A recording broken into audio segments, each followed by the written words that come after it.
വളരെ ആസൂത്രിതമായ ചില നീക്കങ്ങൾ നടന്നുകൊണ്ടിരിക്കുകയാണ്. കഴിഞ്ഞ കുറെ കാലമായി പ്രത്യേകിച്ച് സൈബർ ഇടത്തിൽ അവർക്ക് നേരെ സംഘടിതമായിട്ടുള്ള ആക്രമണമാണ് നടന്നുകൊണ്ടിരിക്കുന്നത്.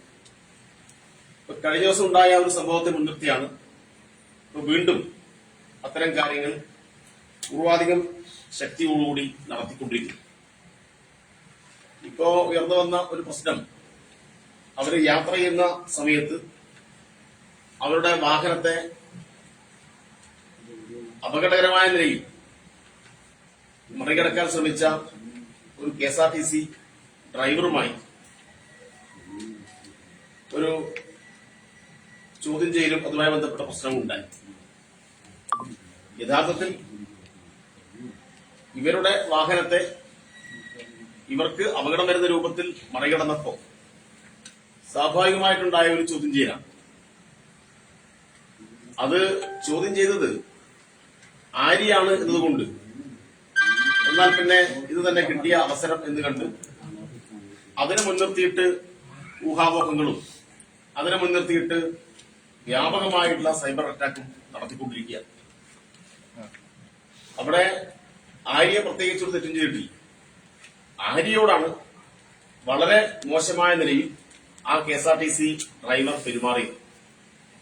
ഇങ്ങനെ സ്ത്രീകളോട് മോശമായ നിലയിൽ പെരുമാറുന്നവരോട് എങ്ങനെയാണ് സാധാരണ ആളുകൾ പ്രതികരിക്കേണ്ടത്? നമ്മുടെ നാട്ടിൽ ഇങ്ങനെ പെരുമാറുന്ന ആളുകളോട് വളരെ കൃത്യമായും ഇങ്ങനെ ചോദ്യം ചെയ്ത മുൻ അനുഭവങ്ങൾ നമ്മൾ നോക്കിയാൽ അത്തരം പെൺകുട്ടികളെ മാധ്യമങ്ങളും സൈബർ ഇടങ്ങളും എല്ലാവരും പ്രോത്സാഹിപ്പിക്കുകയും അവരെ വീര വനിതയായി ചിത്രീകരിക്കുന്ന അനുഭവമാണ് ഉണ്ടായിട്ടുള്ളത്. പക്ഷെ ഇവിടെ ആര്യാണ്, DYFIക്കാരിയാണ്, ഇടതുപക്ഷത്ത് നിൽക്കുന്ന ആളാണ്. അതുകൊണ്ട് ഇത് അംഗീകരിക്കാൻ കഴിയില്ല.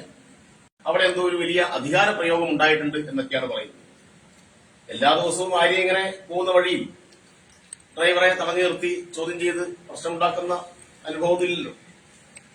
ഇത് ആര്യയ്ക്ക് നേരെ, ആര്യയുടെ കുടുംബം സഞ്ചരിച്ച വാഹനത്തിന് നേരെ അപകടകരമായ നിലയിൽ ആ വാഹനത്തെ മറികടക്കുന്ന സന്ദർഭത്തിൽ ഉണ്ടായിട്ടുള്ള ഒരു പ്രശ്നമാണ്. ആ പ്രശ്നത്തെ ആ പ്രശ്നമായി കാണുന്നതിന് പകരം ഇതൊരു രാഷ്ട്രീയ വിഷയമായി ഉയർത്തിക്കൊണ്ടുവരുന്നത് ഒരു കാരണവശാലും നമുക്ക് അംഗീകരിക്കാൻ വേണ്ടി കഴിയാത്ത ഒരു കാര്യമാണ്.